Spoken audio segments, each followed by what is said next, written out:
पूरी व्यवस्था, पूरी आर्थिक व्यवस्था, पूरा आर्थिक जीवन सुव्यवस्थित होना चाहिए।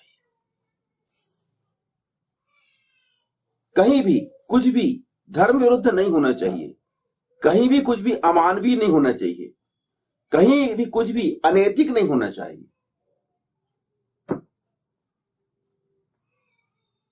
अगर ये अनियमित है, अनैतिक है, अमानवीय है, धर्म विरुद्ध है, तो उसके माध्यम से आर्थिक प्रगति नहीं की जा सकती।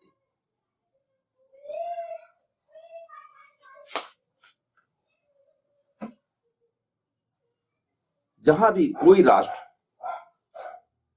आर्थिक प्रगति अपना लक्ष्य रखता है, तो वह लक्ष्य उस राष्ट्र के नागरिकों की आर्थिक प्रगति के बगैर नहीं प्राप्त किया जा सकता।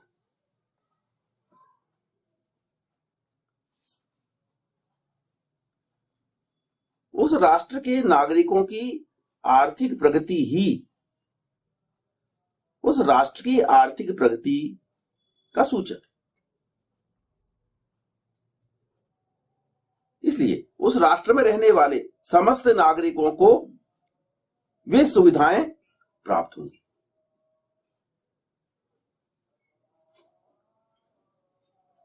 इसके लिए राष्ट्र स्तर पर भी काम होता है और इसके लिए व्यक्तिगत स्तर पर भी व्यक्ति को कार्य करना चाहिए।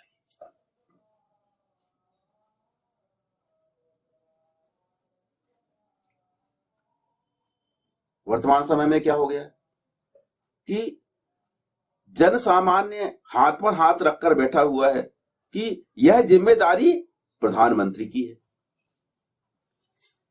या यह जिम्मेदारी केंद्र सरकार की है। राज्य सरकार हाथ में हाथ रख के बैठी रहती है कि केंद्र सरकार हमको फंड दे।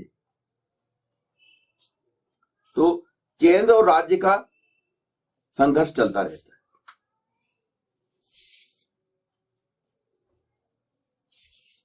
और जन सामान्य कभी राज्य सरकार का मुंह देखता है, कभी केंद्र सरकार का मुंह देखता है।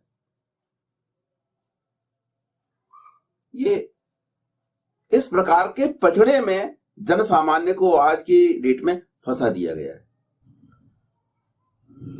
उस व्यक्ति की, उस जन सामान्य की आर्थिक प्रगति हुए बगैर न राज्य सरकार सफल मानी जा सकती, न ही केंद्र सरकार सफल मानी जा सकती। तो लक्ष्य सबका समान है।